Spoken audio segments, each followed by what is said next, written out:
मंगलम भगवान वीरू मंगलम गौतम प्रभु मंगलम स्थूलभद्राद्या जैन धर्मोस्तु मंगलम जैन धर्मोस्तु मंगलम। वर्षण महापर्व विशेषकर वर्षण महापर्व कल्प शुक्ल की वाचना सभा के सम्मुख की जाती है, लेकिन वर्तमान समय की परिस्थिति को देखते हुए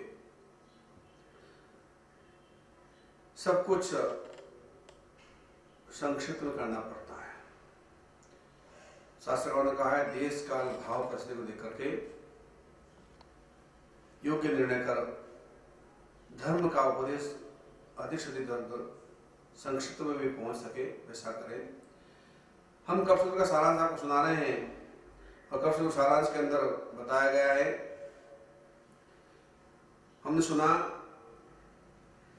कि देवानंद कुक्षी से गर्भ का अपहरण कर हिरण्याकर्षी देव इंद्र की आज्ञा से त्रिशला माता के कुक्षी में रखते हैं और यह इस सृष्टि की प्रथम सबसे बड़ा आश्चर्य हुआ, क्योंकि 23 तीर्थंकरों में से किसी तीर्थंकर का गर्भ अपहरण नहीं हुआ, लेकिन पूर्व का जो कर्म बंधा हुआ था मरीचि गौ में, उस जाति मत के कारण से भगवान महावीर को ब्राह्मण परिवर्तनों का होना पड़ा और देवराज इंद्र ने उस परिस्थिति को टालने के लिए तीर्थंकर महात्मा भगवान महावीर स्वामी के गर्भ को त्रिशला माता के गर्भ में स्थापित किया। माता ने 14 स्वप्न देखे, क्रमशः 14 स्वप्नों में माता ने गज, सिंह, वृषभ, लक्ष्मी, पुष्पमाला, चंद्र, सूर्य, ध्वजा, पूर्ण कलश, पद्म सरोवर, क्षीर समुद्र, देव विमान, रत्न राशि और निर्धूम अग्नि, धुएं रहित अग्नि, ऐसे 14 स्वप्न अपने मुख में प्रवेश करते हुए भगवान की माता त्रिशला देवी ने देखे। भगवान 3 ज्ञान से सहित गर्भ में त्रिशला माता के उत्पन्न हुए। शास्त्रकार कहते हैं कि आशोज वदी 13 के दिन हिरण्याकर्षी देव ने 83 दिन के गर्भ को ले जाकर के त्रिशला माता के में स्थापित किया था।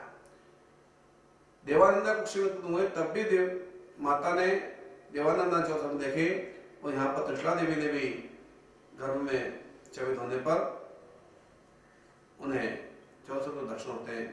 14 स्वप्न दिव्य देखे उन्होंने कि उन 14 स्वप्नों को देखकर हम आनंदित हुए और आनंदित होती हुई उठती हैं। स्वप्न ऐसे थे कि जैसे मुख में से उतर रहे हैं, कि स्वप्न निकल रही है और आकाश से उतरते दिव्य स्वप्नों में। क्यों स्वप्न शास्त्र में कहा गया है कि दिव्य स्वप्नों को देखने के बाद में व्यक्ति उठ जाना चाहिए। अगर दिव्य स्वप्न देखने के बाद व्यक्ति सोता है तो उसका फल न्यून मिलता है, कम मिलता है। श्रेष्ठ स्वप्न देखने के बाद में उठते ही पहले भगवान का स्मरण करना चाहिए, भगवान की अपने इष्ट देव की आराधना करना चाहिए और उसके पश्चात जो स्वर हमारा चलता हो, बायां चलता हो, दायां चलता हो, वैसे स्वर को पहले स्वर से वो देख करके पहला पे कदम जमीन को उससे बाहर रखना चाहिए। कि स्वप्न शास्त्र में का बताया गया है कि सपने अच्छे भी होते हैं, बुरे भी होते हैं, लेकिन स्वप्न को उसी के आगे कहना चाहिए जो उसका फल जानता हो। मूर्ख के आगे कहोगे तो मूर्ख पूर्ण वचन देगा तो वह भी उसके फल वैसा ही मिलेगा। ज्ञानी के आगे कहो तो उसको ज्ञान का फल मिलेगा। ठीक उसी तरह से जिस कहते हैं कि एक व्यक्ति ने एक एक महिला ने स्वप्न में देखा कि उस समुद्र को पी लिया। क्षीर समुद्र को पीना सप्तमस्तक दृष्टि से बहुत सुंदर होता है। समुद्र को देखना मात्र बहुत सुंदर होता है। तो इस स्वप्न को देख करके उत्तम श्राविका थी, उसने विचार किया इसका फल मैं गुरु महाराज से पूछूंगी। गुरु महाराज पूछने के लिए थाली के अंदर गौवे लेकर के, श्रीफल लेकर के, क्योंकि फल दीदे फल होए, फल का अर्पण करना चाहिए। पहले श्रीफल लेकर के जा रही थी, चलती हुई महिलाओं की आदत होती है कि महिला आपस में मिल जाए तो उसके पूछे हुए टोके हुए रहते कि कहाँ जा रही है बहन तू। रास्ते में उसे बहन मिल गई, उसने कहा कि अरे बहन तू कहाँ जा रही थी, जल्दी जल्दी थाली लेकर के, चावल लेकर के हाथ में, श्रीफल लेकर के। उसने कहा कि मैं जा रही हूँ मेरे गुरु महाराज। अरे क्या काम इससे बढ़ गया, तुम जा रही है वहां पर। उसने कहा मैंने बड़ा स्वप्न देखा, उस सपने के मैंने देखा समुद्र में पी गई। अरे तेरे समुद्र पी लिया, तेरा पेट नहीं फटा। सुन करके आश्चर्य हुआ, तो चली गई। लेकिन स्वप्न का फल उसने सुन लिया उस महिला के मुख से। तब कहते हैं कि वह गुरु महाराज के पास जाती है। गुरु महाराज कहते हैं, गौली करके वंदन करके वो कहती है, मुझे भी ना सपने में यह अद्भुत स्वप्न देखा है, इसका फल क्या होगा बताइए, मुझे फरमाइए। उन्होंने कहा, ज्ञानमान थे मुझे, उन्होंने कहा कि हे श्राविके, तुमने इस फल को, सपने को कभी न कहीं पहले किसी को प्रकट कर दिया है? तो हाँ गुरुदेव, मैंने सपनों रास्ते में आती हुई एक मेरी बहन थी, उसको मैंने सुना दिया था।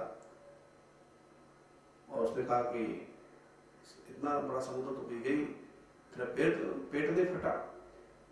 उन्होंने कहा कि देखो इस सपने का फल तो बहुत उत्तम था, लेकिन तुमने पहले से किसी को सुना दिया। इस कारण से कहते हैं कि जो फल सुनाई देता है उसका फल पहले मिलता है।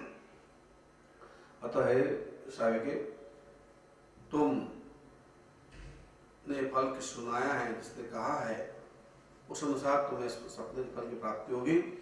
घर जाओ और घर जाकर धर्म की आराधना करो, साधना करो, और कुछ ही दिनों में तुम्हारी मृत्यु होने वाली है पेट के फूल जाने से। जलोदर रोग तुमको होगा। और राष्ट्रीय जमानंद देव जलोदर किस होता है, उसका लीवर खराब हो जाता है, उसका जलोदर होता है, पानी फंसता है पेट के अंदर पूरा, और पेट फटने से तुम्हारी मृत्यु होगी। वैसा ही हुआ, ऐसा कहा गया है। इसलिए कहा कि सपने का फल किसी मूर्ख का आगे नहीं कहना। कोई नहीं, पहले जाओ तो अपने घर के अंदर कोई उत्तम पुरुष हो तो उन्हें कहना, वह नहीं मिले तो मंदिर के अंदर जाकर, घर मंदिर में जाकर कहना, घर में मंदिर नहीं हो, रास्ते सफर में हो तो किसी देवालय में जाकर के उनके आगे उत्तम फल की कामना करना। और वह भी नहीं मिले तुम्हें तो गाय के कान में उस स्वप्न को बोल देना, जिससे उत्तम फल की प्राप्ति होती है। कहते हैं कि सप्त पाठकों ने सपनों का अर्थ अनेक तरह के दिए हैं। सप्त शास्त्र, भारतीय सामुद्रिक शास्त्र, सप्त एक अंग होता है अष्टांग निमित्त के अंदर। उसमें कहा गया है कि सपने अच्छे भी आते हैं, बुरे भी आते हैं। स्वप्न में व्यक्ति अगर मलमूत्र में गिर जाए तो कहते हैं कि स्वप्न के अंदर ऐसे देखता है व्यक्ति तो वह लक्ष्मी को प्राप्त करता है। और अगर स्वप्न में कोई कीचड़ उसको डाले या कीचड़ में गिर जाए तो उससे बदनामी मिलती है, उस पर दाग लगता है। स्वप्न में अगर दही मूंग आदि भोजन करे तो लक्ष्मी की प्राप्ति होती है। स्वप्न में भुजा पर सांप काटे तो भी लक्ष्मी की प्राप्ति होती है, विजय से मिलती है। स्वप्न बुरे भी होते हैं, और बुरे स्वप्नों में कहा गया कि कीचड़ ऐसा स्वप्न देख ले, बिच्छू अगर उसके पीछे पड़े हुए हैं, जंगली जानवर उसके पीछे पड़े हुए हैं, भाग रहा भय से, उठकर उड़ जाए नींद के अंदर तो उठ करके अपने बाथरूम आदि में जाकर के यूरिन आदि करके कहा कि दुस्वप्न के निवारण के लिए मलमूत्र का तुरंत विसर्जन कर दो और फिर वापस सो जाओ। बोले आधा घंटा ही सो, 1 घंटा ही सो, नींद निकाल लो तो उस बुरे स्वप्न का फल चला जाता है। स्वप्न में हाथी का देखना सम्मान का प्रतीक होता है, सिंह का देखना विजय का सूचक होता है, वृषभ का देखना विजय का सूचक होता है, उत्तम खेती का प्रतीक होता है। स्वप्न के अंदर श्वेत वस्त्रधारी स्त्री को देखे तो उसके व्यापार में वृद्धि होती है। स्वप्न के अंदर लाल वस्त्रधारी किसी स्त्री को अगर देखे तो रोग की प्राप्ति होती है। ये बुरा भी स्वप्न होता है। स्वप्न के अंदर व्यक्ति अपने आप को दीनहीन क्षीण देखे तो वह अच्छी स्थिति नहीं होती है, उसकी बुरे दिन आने की संभावना रहती है। इसलिए अगर सब देख ले तो उठ करके तुरंत उनको विसर्जन कर दें। और कहा गया है कि स्वप्न फल उस सुनाते समय बड़ा विवेक रखना चाहिए। इसलिए त्रिशला माता ने देखा कि 14 शब्द देखे, मैंने बहुत सुंदर शब्द देखे हैं। प्रकारांतर से श्वेतांबर परंपरा के अंदर 14 शब्द हैं, दिगंबर परंपरा के अंदर 16 शब्द बताए गए। देखिए हमारे श्वेतांबर परंपरा के अंदर 14 शब्दों का वर्णन आता है। और जब त्रिशला माता ने 16 शब्द देखे तो उन्होंने विचार किया मैं जाकर के पहले शब्दों के फल को अपने पति को बताऊंगी, पति से पूछूंगी। पहले जमाने के अंदर पति पत्नियों के सोने शयन कक्ष राजाओं के अलग अलग होते थे। राजा रानी के शयन कक्ष अलग अलग होते थे। रानी का कक्ष अलग होता था, राजा का कक्ष अलग होता था, राजा राजकार्य से होता था, अर्थात दोनों कक्ष अलग होते थे। ऐसे के अंदर त्रिशला रानी उठी, उठ करके वैसे भी त्रिशला रानी पहले से गर्भवती थी, क्योंकि उसकी गर्भ के अंदर एक कन्या की परिपालना हो रही थी। वह कन्या का आहरण करके गृहणागमन देव ने देवानंद कुक्षी में रख दिया था और देवानंद कुक्षी में पल रहे गर्भ को त्रिशला माता के कुक्षी में रखा था। ऐसी घटना बनी थी, इसलिए त्रिशला रानी गर्भवती थी। इसलिए उठी, धीरे से मंद मंद गति से चलती हुई इष्टदेव का स्मरण करते हुई अपने पति के सिद्धार्थ राजा से वहां जाकर के स्वप्न फल को सुनाने के लिए, स्वप्नों को कथन करने के लिए सिद्धार्थ महाराज से निवेदन कर राजा त्रिशला को आई देख करके कहा कि ये क्षत्रिय नहीं, इतने जल्दी से उठ करके कैसे तुम्हारा आगमन हुआ। उन्होंने कहा अपने पति से, हे स्वामी, पहले जमाने में स्त्रियां अपने पति को सम्मान देती थी। आज के जमाने में सम्मान का तो बात ही नहीं है, टूट टुकार से बात करती है, उसके माँ बाप तक पहुंच जाती है। लेकिन पहले के जमाने के अंदर कोई महिला अपने पति का नाम भी नहीं लेती थी। इसलिए कहा कि हे स्वामी, आप विराजिए कुर्सी पर, सिंहासन पर, मैं आपसे कुछ निवेदन करना चाहती हूँ। मैंने बहुत सुंदर मधुर स्वप्न देखे, इसके बारे में बताना चाहती हूँ। सिद्धार्थ राजा शयन से उठे, कुर्सी पर बैठे और त्रिशला उनके कदमों में बैठ करके बात करती हैं कि स्वामी, मैंने रात को बड़े दिव्य स्वप्न देखे। मैंने देखा कि स्वप्न के अंदर 14 दिव्य महास्वप्न आकाश से उतर रहे हैं, वो एक एक करके मेरे मुंह में प्रवेश कर रहे हैं। गज, सिंह, वृषभ, लक्ष्मी, पुष्पमाला, पद्मसरोवर इत्यादि सभी स्वप्न, चंद्र, सूर्य, सभी मेरे मुख में प्रवेश कर रहे हैं, ऐसा मैंने देखा। तो इन 14 सपनों का क्या फल होगा, मुझे आप ज्ञानवान हैं, आप मुझे बताएं। सिद्धार्थ राजा ने कहा, स्वप्न के फल के बारे में तो हम स्वप्न शास्त्रियों को बुला करके पूछेंगे, लेकिन ये बात निश्चित है कि मेरे ज्ञान से कहता हूं, मैंने इतना जाना है, पढ़ा है, सुना है, इसी दिव्य मां सपनों देखने से तुम्हें निश्चय ही श्रेष्ठ पुत्र रत्न की प्राप्ति होगी। हाथी के समान बलिष्ठ होगा, सिंह के समान पराक्रमी होगा, बैलों के समान कितने ही कुटुंबों का प्रतिपालन करने वाला होगा, जिसके वैभव लक्ष्मी चारों तरफ फैली हो रहेगी, जो मान सम्मान का प्रतीक मालाएं देखेगी, मान सम्मान को प्राप्त करेगा जगत के अंदर, सूर्य चंद्र की तेजस्वीता उसके अंदर होगी। ऐसे उत्तम पुत्र रत्न को तुम प्राप्त करोगे। विस्तृत स्वप्न का फल हम प्रातः काल के अंदर सुनाएंगे। सब पाठकों को बुला करके उनसे पूछेंगे कि स्वप्न का फल क्या होता है। वही विस्तार से बता सकते हैं, लेकिन निश्चय तुम्हें श्रेष्ठ पुत्र रत्न प्राप्त होगी, जो चक्रवर्ती समान पराक्रमी होगा। सिद्धार्थ राजा के मुख से वचन सुनते कृष्ण ने कहा, हे स्वामी, जैसा आपने कहा है वैसा ही हो, बस यह उत्तम फल की प्राप्ति मुझे हो, यही कामना करती हूँ। ये कहती हुई कृष्णा माता जो है अपने शयन कक्ष में जाती हैं और शेष समय धर्म ध्यान के अंदर व्यतीत करती हैं। प्रातःकाल के अंदर शब्द पाठकों को बुलाया जाता है और चौदह सप्तमति में वर्णन शब्द पाठकों के मुख से सुना जाता है। समय के साथ में गर्भ की स्थिति बढ़ती जा रही है, गर्भ की स्थिति बढ़ती जा रही है। भगवान तीन ज्ञान सहित है, मति ज्ञान, श्रुति ज्ञान, अवधि ज्ञान, तीन ज्ञान सहित भगवान ने गर्भ में धारण किया है। तो विचार करते परमात्मा ने कि देखो कि मैं गर्भ में हिलता हूं, डुलता हूं, कि बालक गर्भ में रहता हुआ हाथ पर भी चलाता है,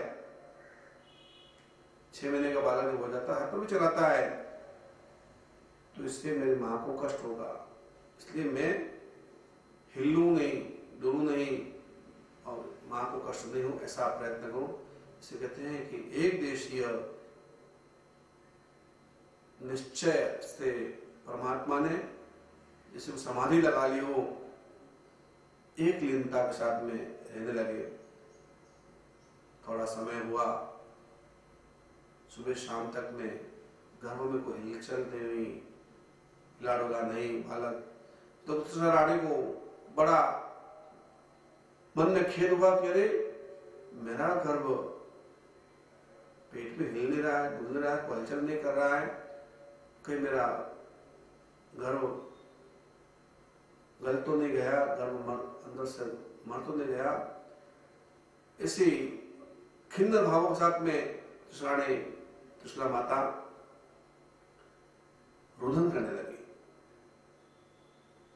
रुदन करता हुआ सखिया भी आई, दासिया भी आई कि हे महारानी आप क्या हो, क्या सखियो, देखो मेरा गर्भ पहले हिलता डुलता था, अब हिल नहीं रहा है, तो कहीं मेरा गर्भ गल तो नहीं गया। आजकल की स्त्रियों को तो वो संवेदना मालूम ही नहीं पड़ती, क्योंकि वे तो सब डॉक्टर के भरोसे बैठी रहती हैं। सोनोग्राफी करेगी, डॉक्टर करेगा, सोनोग्राफी के बाद ही मालूम पड़ेगा कि पेट में क्या हुआ है। लेकिन पहले के जमाने के लोग बड़े ज्ञानी होते थे, अपने गर्भ को बच्चे के साथ पूरा अटैचमेंट रखते थे। गर्भवती स्त्री को चाहिए कि वो अपने बच्चे के साथ पूरा अटैचमेंट रखे, अच्छे संस्कार देते थे, अच्छे साहित्य को पढ़े, अच्छे विचारों को करे, अच्छी तरह के साहित्य को पढ़कर के ज्ञान का अर्जन करे, धर्म ध्यान करे, जिससे अच्छा संस्कार ही। तो कहा है कि सुभद्रा और अर्जुन का दृष्टांत कहते हैं कि अर्जुन का पुत्र युद्ध में क्यों फंस गया, क्योंकि अर्जुन ने सुभद्रा को जब सुनाई युद्ध वेद की नीति, तो समय व्यूह रचना करते समय उसमें प्रवेश करने का, तो भेदन करने का मार्ग तो सुन लिया अभिमन्यु ने, लेकिन अभिमन्यु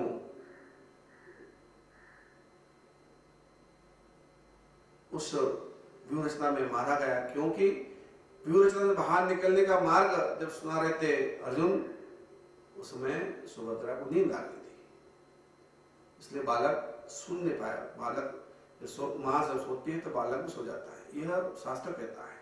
इसलिए कहते हैं कि हम जैसा सोचते हैं, जैसा खाते हैं, जैसा विचार करते हैं, वैसा ही बालक होता है।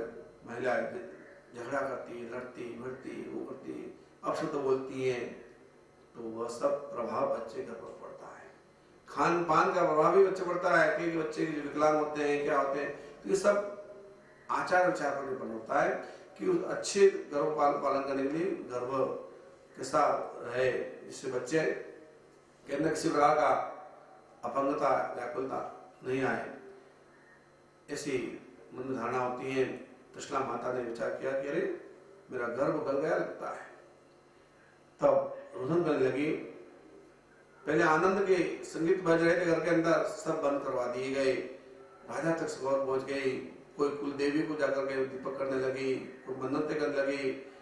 कुल की बड़ी स्त्री आई और सभी ने मिलकर के त्रिशला को धारण सुना, नहीं कुछ नहीं होगा तेरे गर्भ को, तेरा गर्भ गला नहीं होगा, तो शांति रख, शांति रख। बाहर जो संगीत बज रहा था, जो आनंद की बातें चल रही थी, माता का जो उत्साह था, उमंग था, उसमें कमी आई।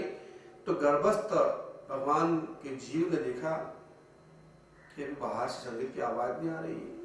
बाहर से भगवान ने देखा कि माता का हर्ष नहीं है, कि बच्चा सब अनुभव करता है, हर्ष क्रोध सब अनुभव करता है, हर्ष नहीं है और माता रो रही है। तो भगवान ने अवधिकान से देखा कि अरे मेरे कारण से माता रो रही, मैंने तो माँ के ऊपर कृपा भाव रखा कि माँ को कष्ट नहीं लूं, लेकिन देखो अभी तो पैदा भी नहीं हुआ हूं, मैं तो पैदा भी नहीं हुआ हूं और माँ इतना शोक मना रही है।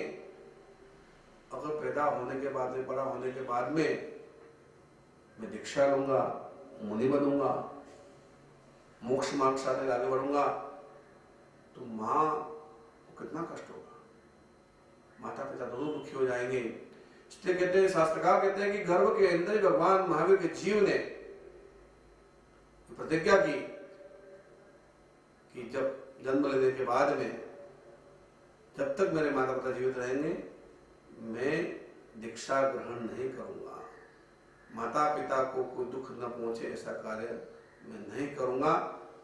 और परमात्मा ने एक देश से कहते हैं कि अपने पैर को हिलाया, जैसे पैर में पैर हिस्से हिलाया, माता बड़े प्रसन्न हुई, अरे मेरा गर्भ कुशल है, आनंद है, कुछ नहीं हुआ। इस तरह से हर्षवंत होते हुए त्रिशला रानी अपने गर्भ का अपने पास गुजर गई। हम देखते हैं परमात्मा भगवान महावीर ने यह संदेश हम सभी को दिया है कि माता पिता की अवज्ञा कभी न करे, माता पिता को दुख पहुंचे ऐसा कोई कार्य न करे, क्योंकि माता पिता हमारे सृजनहार होते हैं और ऐसे सृजनहार माता पिता को वृद्धावस्था के अंदर तो कभी भी कोई दुख नहीं पहुंचाना चाहिए। आज के जमाने के अंदर हम देखते हैं जगह जगह वृद्धाश्रम खोल रहे हैं,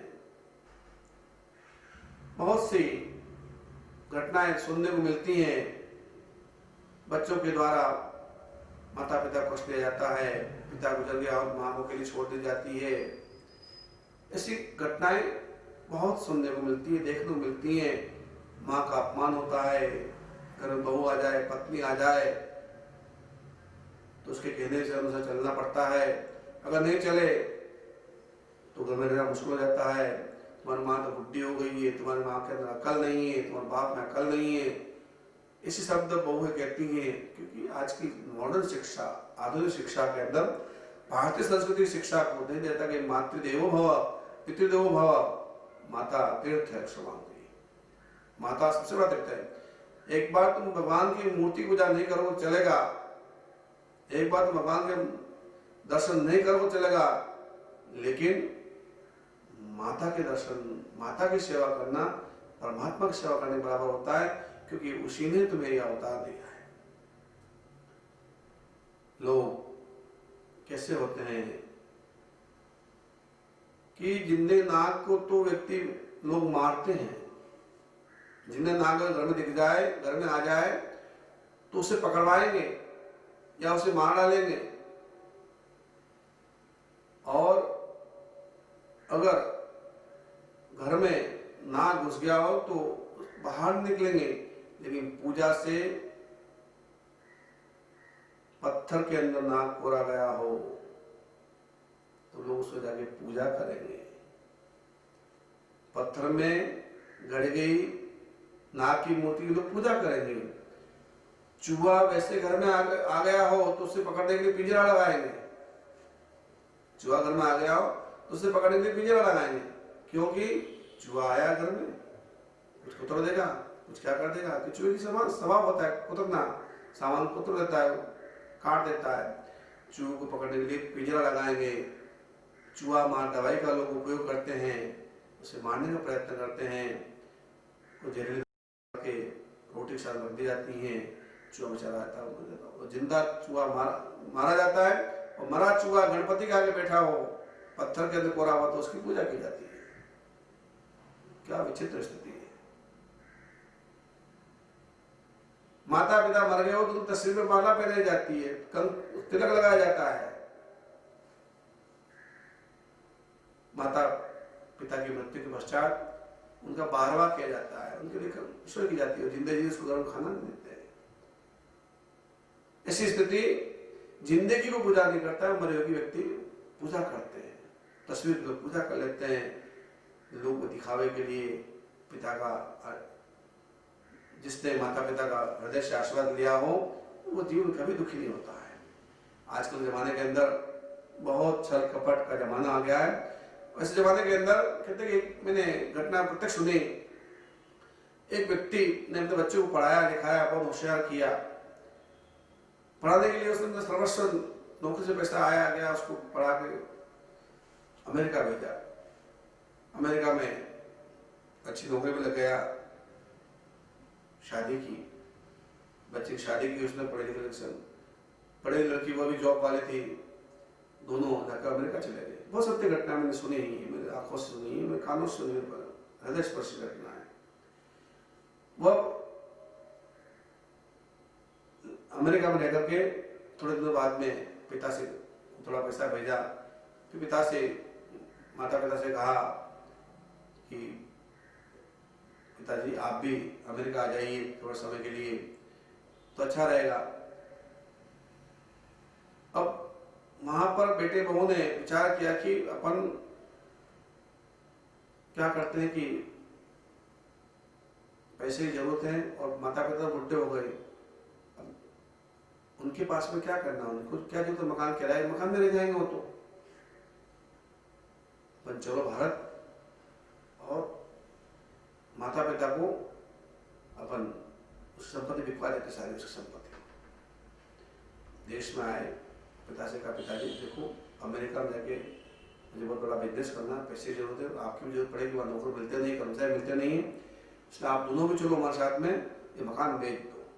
आनंद फानंद में तुरंत में 8-10 दिन के अंदर मकान लगा सब बेच दिया और बेच करके घर से सामान बांध लिया कि चलो अब अमेरिका पर चलते हैं। एयरपोर्ट पर गए, वृद्ध माता पिता जानते नहीं थे कि हवाई जहाज में सफर कैसे करना होता है, कैसे जाते हैं, क्या करते हैं, बोर्डिंग क्या होती है, पास आउट कैसा होता है, वो जानते नहीं। उन्होंने एयरपोर्ट में ले गए, उनका सामान अलग रखवाया, बेटे बहू का सामान अलग किया और दोनों विदेश चले फ्लाइट के अंदर चढ़ गए। माता पिता से कहा नहीं बैठना, अभी फ्लाइट उड़ने का समय होगा जब मैं आपको बुलाने के लिए आएंगे, लेने के लिए आएंगे। जोड़ा आधुनिक शिक्षा प्राप्त किया हुआ जोड़ा, जैसे कोई मतलब नहीं, दुनिया से मतलब माँ बाप से जाए भाड़ में कर, उसने वही छल कपट किया और उस माता पिता को एयरपोर्ट में छोड़ करके फ्लाइट के अंदर बैठ गए। फ्लाइट उड़ गई, थोड़ी देर बाद में एयरपोर्ट खाली होने लगा। एयरपोर्ट के कर्मचारी आए, उसने कहा कि अब आप यहाँ क्यों बैठे हो? अरे हमें अमेरिका जाना, हमारा बेटा अंदर गया हुआ है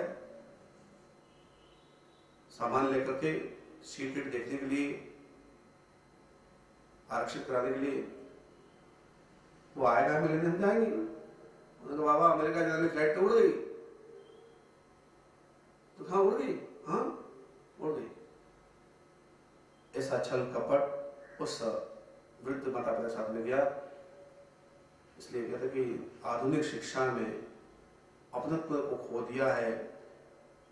माता पिता अपने बच्चों को बड़े उमंगों से पालते हैं, लेकिन उनके सपनों को चूर चूर कर देते हैं। ऐसे कुछ चंद बालक ऐसे पैदा होते हैं।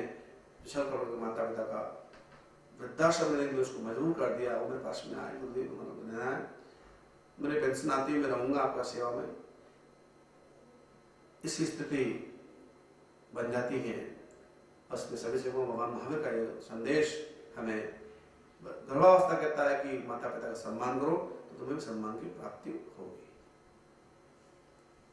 सर्वमंगल मांगल्यम सर्वकल्याणकारकं प्रदान सर्वमंगलम। जय श्री कृष्ण।